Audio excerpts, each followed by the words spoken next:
طبعا انا كنت موجود بصفتي ان انا اعلامي وموجود بغطي، ولكن كشرف ليا ان انا اكون من مساعدين المهندس هاني ابو ريده.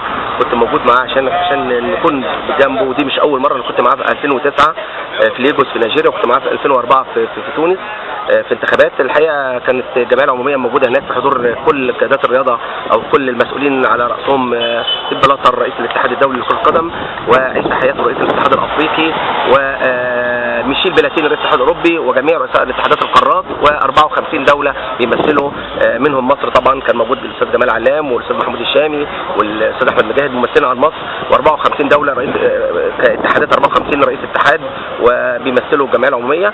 لاعتماد الجمعيه العموميه ومن خلالها تم اعتماد الجمعيه العموميه للاتحاد الافريقي والرائعه من جميع المسؤولين الرياضيين في افريقيا واوروبا.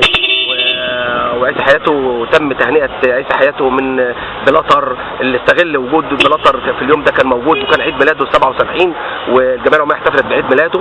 وبعدها كان اهم حدث ان اعلان فوز المهندس هاني ابو ريده بالتزكيه، ووقف الجميع وصفق المهندس هاني ابو ريده، وقام عيسى حياته رئيس الاتحاد يعني بمعانقته وتهنئته، وكذلك بلاتر وهنوه، لان قدام 54 دوله مفيش حد يعني حقيقه نزل قصاده او امامه يعني.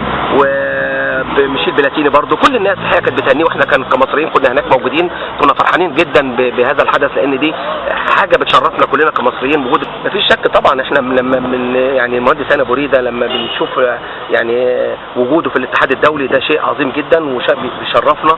وقد ايه انا كنت فرحان جدا، ويمكن كان موجود معايا هناك انا اللي كنت موجود معاهم مع الوفد المصري، شافوا قد ايه المهندس هاني بيحظى باحترام وبحب الجمعيه العموميه في الاتحاد الافريقي، وكذلك في الاتحاد الدولي من بلاتر اللي اول ما يعني اعلنوا النتيجه قام وخدوا في حضنه كده وهناه. وعيسى حياته نفس الكلام، الناس كلها 54 دوله كانوا بيهنوه. مشكله ماتش حرق اتحاد الكره كان هو موجود هناك، وكان موجود مع الزملاء الاستاذ جمال علام والاستاذ محمود الشامي والاستاذ احمد مجاهد. يمكن الحدث ده يعني حتى اثناء الجمعيه العموميه كان مستر بلاتر بيتحدث وبيقول ان رغم الظروف فاجعه بورسعيد، ويعني انا كنت طبعا رغم ان هي طبعا ظروف صعبه جدا، لكن انا كبورسعيدي وكمصري وبورسعيدي بالذات، كلمه بورسعيد لما اتقالت كده وانا كنت قدام العالم كله كنت فرحان جدا وبقول يعني، بس للاسف هي كانت فاجأة بورسعيد، لكن اسم بورسعيد بيتردد في كل مكان. لكن كان في شيء من الحزن على اللي حصل في اتحاد الكره المصري، لان دي قبل اي حاجه دي حاجه دي حاجه واجهت مصر في الرياضه، او مؤسسه كبيره زي الاتحاد المصري للكره. لما يحصل كده كان في حاله من الاستياء موجوده الحقيقه من الاتحاد الافريقي والاتحاد الدولي، الكل كان بيتساءل.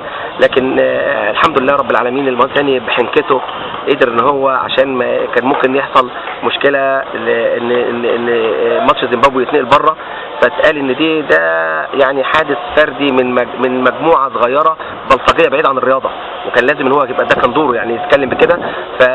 ولذلك مستر بلاتر طلع على طول بتصريح وناشد الطرف الهدوء من اجل الكره المصريه ومن اجل الحفاظ على سمعه الكره المصريه.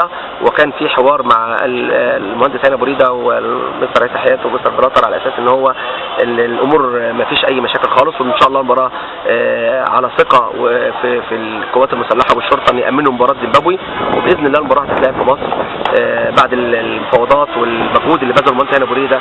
وكان موجود الاستاذ جمال علام والمجموعه كلهم، الاستاذ محمود الشامي والاستاذ احمد مجاهد، وتم الاتفاق ان شاء الله المباراه هتتلعب في مصر. الصحة والعافية دايما يعني، بتمنى له الصحة والعافية، وربنا يا رب كده يخلي له ولاده والاحفاده، ويشوف مصطفى ويوسف احفاده، ويعني ان شاء الله كده في صحة جيدة، ونشوفهم دكاترة ان شاء الله، ونشوفهم زي جده المهندس